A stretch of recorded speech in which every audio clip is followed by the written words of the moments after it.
All right, you see the temporary plate right there? Well, I bought another Lamborghini this week.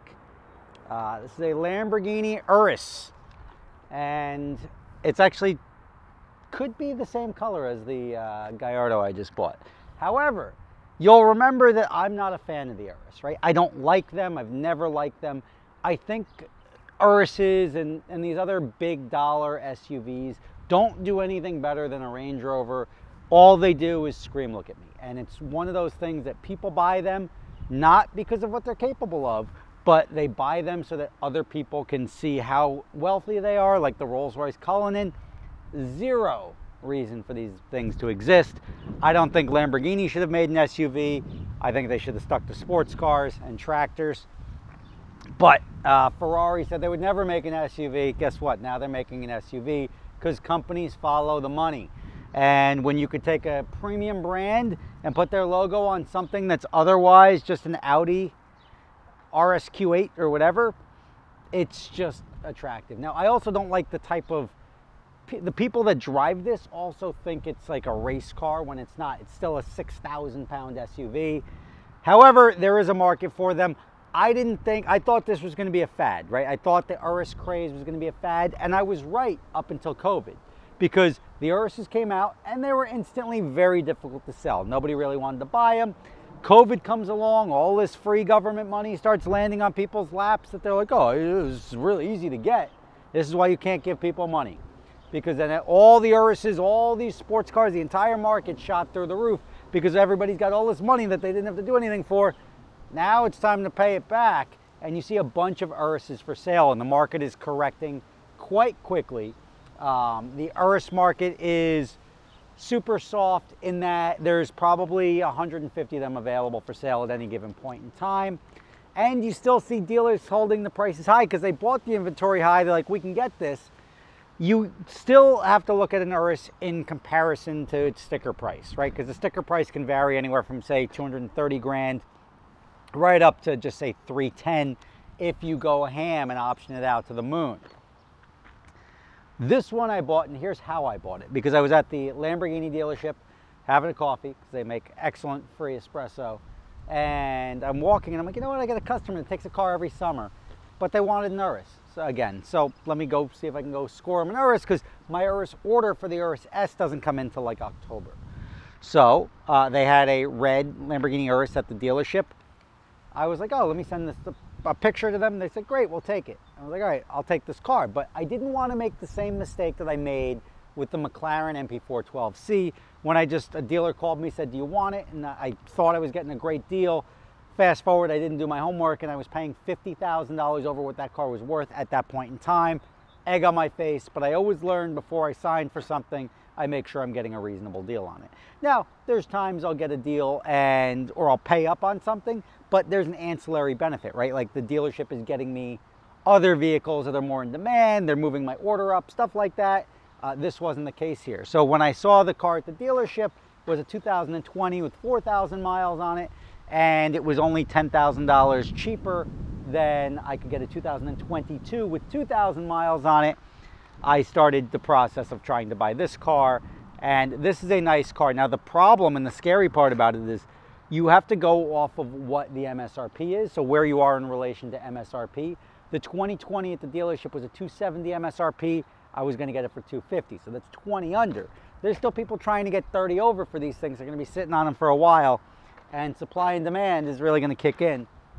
But this one was not for sale at a Lamborghini dealership. It was just a local vehicle, and my customer was also happy with it. And I got a little nervous because I asked them for the window sticker, and they sent over one of their generated window stickers, which said 230. I'm like, well, is this a zero option car? Because if it's 230, I'm not going to give you 30 grand over list for effectively a used car.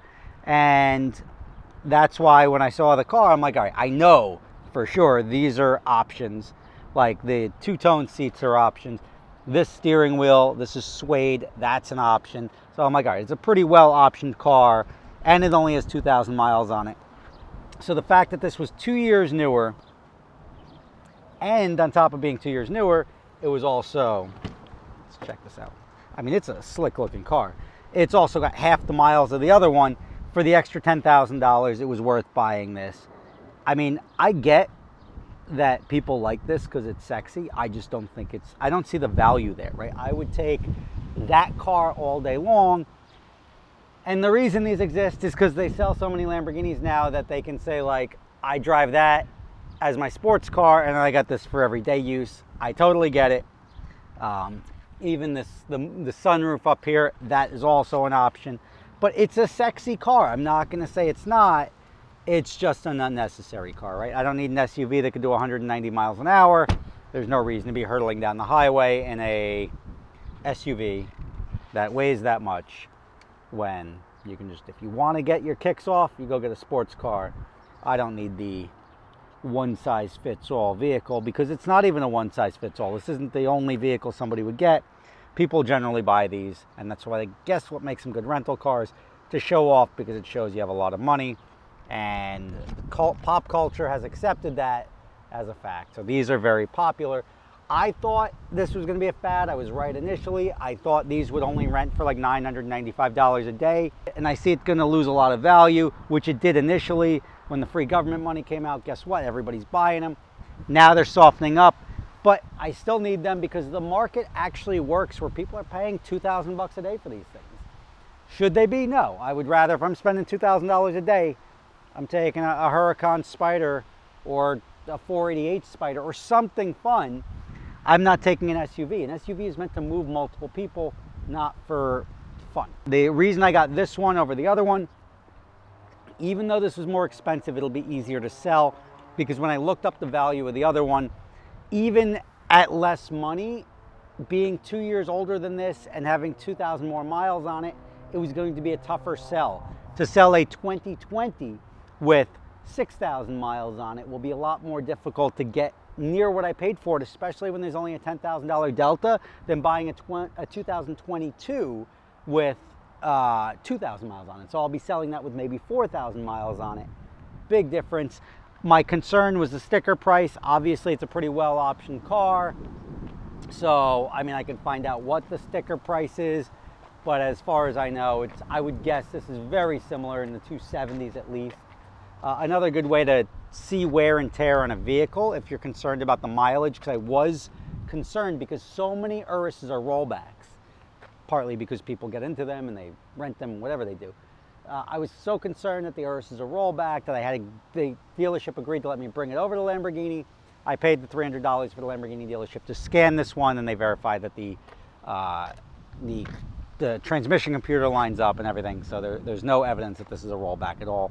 Looking at the brakes, that's another good indicator that brakes and tires, if the tires look like they have 10,000 miles on them, or they have a brand new set of tires in a 2,000 mile car, it'll get you thinking. But the brakes, tires, everything consistently looks good in this car. And the seats, right? The seats are a perfect example.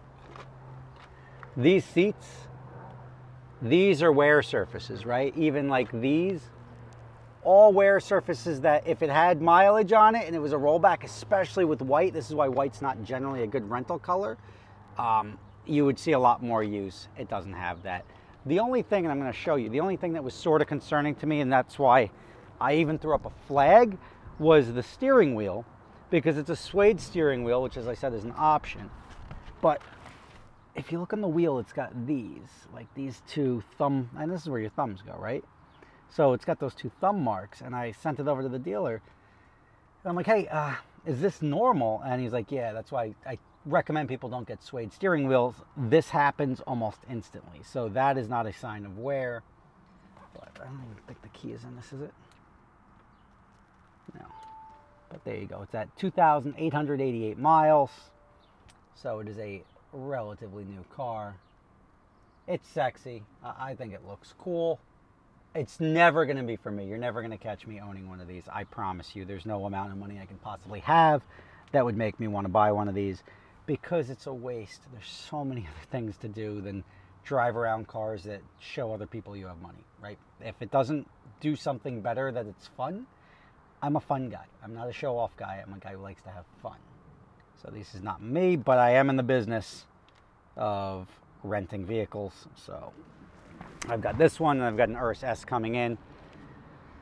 And yeah, so if you're interested in renting this, this guy who's taking it for a week right now, there's a good chance he's going to take it straight through the other guy who's going to get it the first week of July.